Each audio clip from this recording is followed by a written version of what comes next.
The year 1864 had not been kind to the Confederates in the Shenandoah Valley. Phil Sheridan's Union Army of the Shenandoah had defeated the Confederates in September at Winchester and Fisher's Hill, and then again in October at Cedar Creek. Also in October, Phil Sheridan's army had burned virtually every barn in the valley, and with them the seed corn for next year's planting. They had stolen every horse, slaughtered every cow and pig and sheep in what was called the burning. Because of the difficulties in securing food for the soldiers and more pressing tactical needs in Petersburg, Robert E. Lee had ordered Early to send most of his army back to Petersburg. By January 1865, Early had a small division of infantry under Brigadier General Gabriel Wharton, a small cavalry force under Major General Thomas Rosser, and a tiny artillery battalion under Lieutenant Colonel William Nelson. Here is the organization of Early's army. Wharton's division had about 1,200 infantry in it. Rosser's cavalry force was distributed around central Virginia in order to feed the horses and the men. In Augusta County, Rosser had assembled around 500 men. Nelson's artillery battalion, so-called, had 3 batteries of 2 guns each. The total force was around 1,500 men. Opposing Early was the Union commander Major General Phil Sheridan, commanding the Army of the Shenandoah. His main maneuver unit was a cavalry corps under Major General Wesley Merritt. By February 1865, Merritt's corps consisted of 2 cavalry divisions, the 1st Division under Brigadier General Thomas Devon, and the 3rd Division commanded by Brigadier General George Custer, who, in 11 years' time, would be defeated at Little Bighorn. This shows the organization of Merritt's cavalry corps down to the regimental level. Each division had 2 or 3 brigades, consisting of between 3 and 6 regiments of cavalry. Each division also had a section of horse artillery.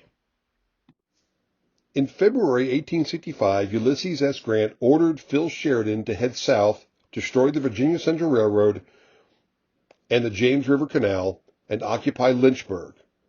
Then he was to either return to Winchester or continue south into North Carolina, where the Union Army under William Tecumseh Sherman was advancing. Sheridan's cavalry left Winchester on February 27th, marching south up the valley. By the evening of March 1st, the Federals arrived in Mount Crawford, Virginia. Early scouts and lookouts had kept Early informed of Sheridan's move.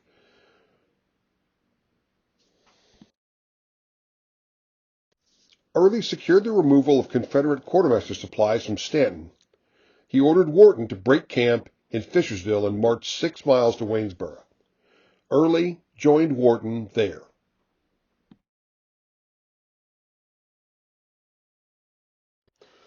Tom Rosser assembled a small Confederate cavalry force of 500 cavalrymen and opposed Sheridan's advance at Mount Crawford. A Union cavalry force crossed the river above Mount Crawford and quickly swept Rosser's force aside and then occupied Stanton.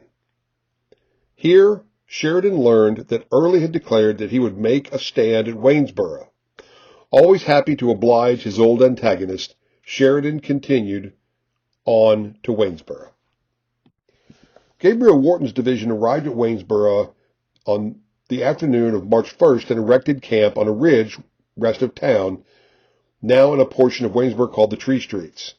Here Wharton formed a line in the vicinity of what is now Pine Avenue. The Confederate infantry found a snake rail fence along the ridge. Wharton's men, upon arrival, started working on breastworks in the winter storm that engulfed the region. The first step was to dismantle the snake rail fence. One Union soldier with Sherman's army in North Carolina around the same time described the process by which breastworks were built. The instant our line halted, knapsacks were flung off, and the rear rank, supplied with axes and spades, used them with marvelous energy and effect. Small trees were quickly felled, cut into logs and carried to the line, where a ditch was begun and the dirt thrown over the logs to form a parapet. In 40 minutes from the halt, a line of earthworks had been built from which it would have been a costly effort to dispossess the defenders. Confederate troops worked through the afternoon and spent the night on the ridge outside of Waynesboro.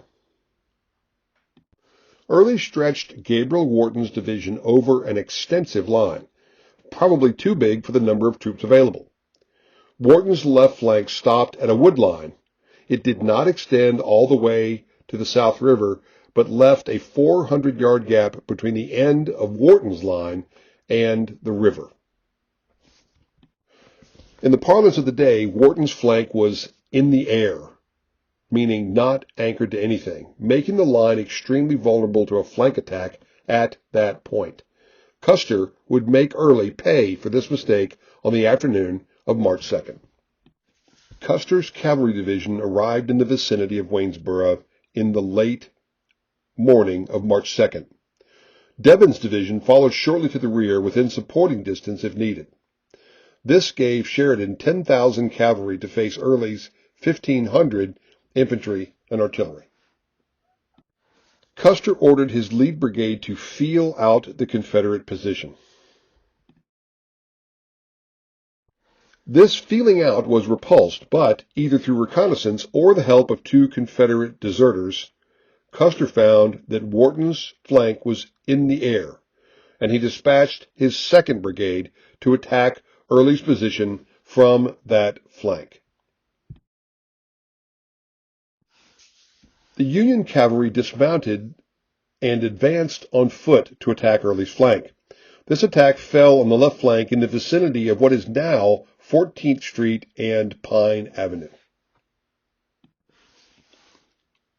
When all of the pieces were set, Custer launched his attack, causing confusion in the Confederate left.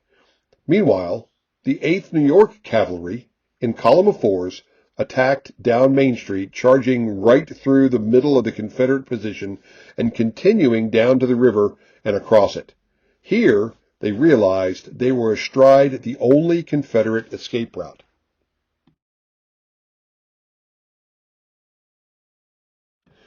Assailed from the flank and the front, and with their only escape cut off, most of Early's force threw down their arms and surrendered.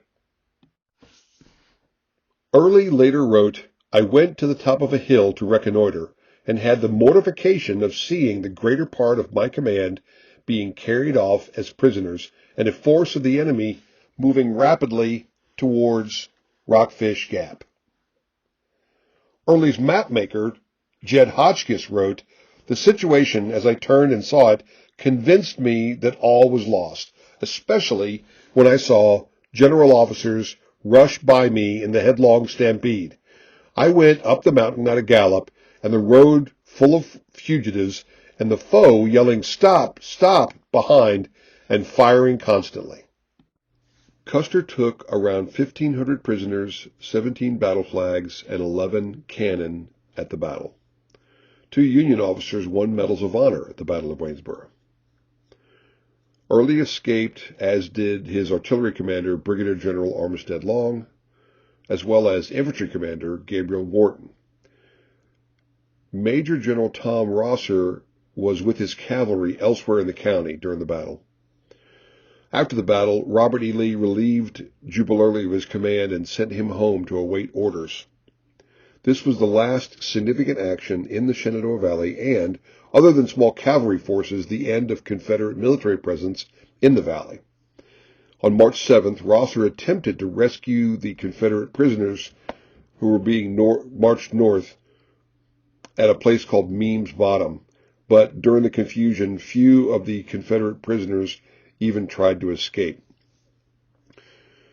Phil Sheridan occupied Charlottesville on March 3rd and then eventually moved east to join Grant outside of Petersburg for the Appomattox campaign. This is a potential driving tour for the Battle of Waynesboro with 10 stops and 2 optional ones.